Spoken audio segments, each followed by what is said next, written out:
This is one of the most important things. I get calls, texts, messages all the time. People say, hey, help, please help. My pool is green. I don't know what to do. So-and-so said to flock it. So-and-so said I need algicide. So-and-so said to shock it. And my first question is always, have you tested your water? And if so, what are your levels? And if you haven't done that, you need to take a step back and you need to test your water and figure out where your levels are. I can't begin to help you, and you can't begin to help yourself if you don't know where your levels are. Okay? A balanced pool is a clean pool and a clear pool. And you need to figure out if your pH is up around 8.5.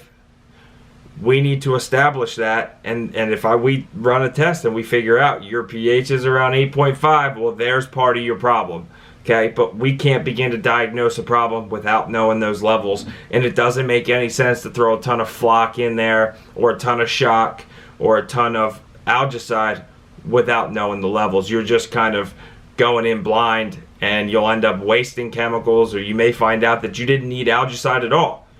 But again, you need to test the water, and it's so important that you know what your levels are, and you know that the normal parameters for your chlorine, you want your free chlorine to be right around 2, maybe 2 to 4 parts per million.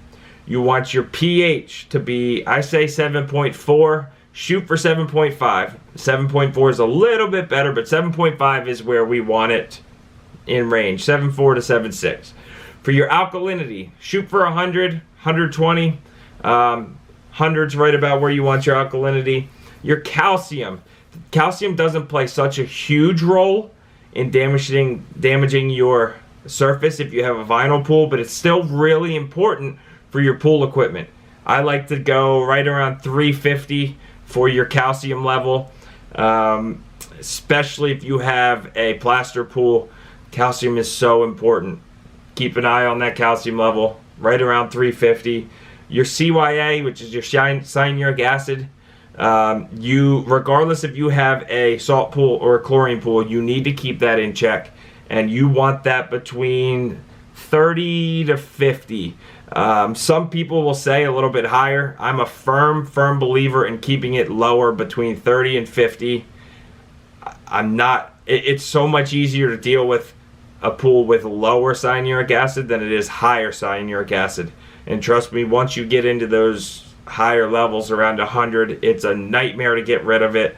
So keep it lower. Do yourself a favor. And that covers pretty much all of your levels. If you know your free chlorine, you also want to test for your combined chlorines, your total chlorines. I cover that a little more in depth in another video. So check that out if you're not familiar with your chlorine levels.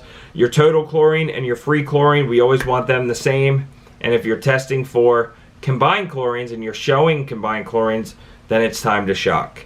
Okay, I can't stress enough, test your water, get a good test kit. I'm going to have some videos coming out where I'm going to show you some of these new test kits and show you how to do it. But that is always where you start when you're diagnosing a problem. Do not just start pouring more chlorine or more chemicals in. I can't stress that enough. All right. Thank you.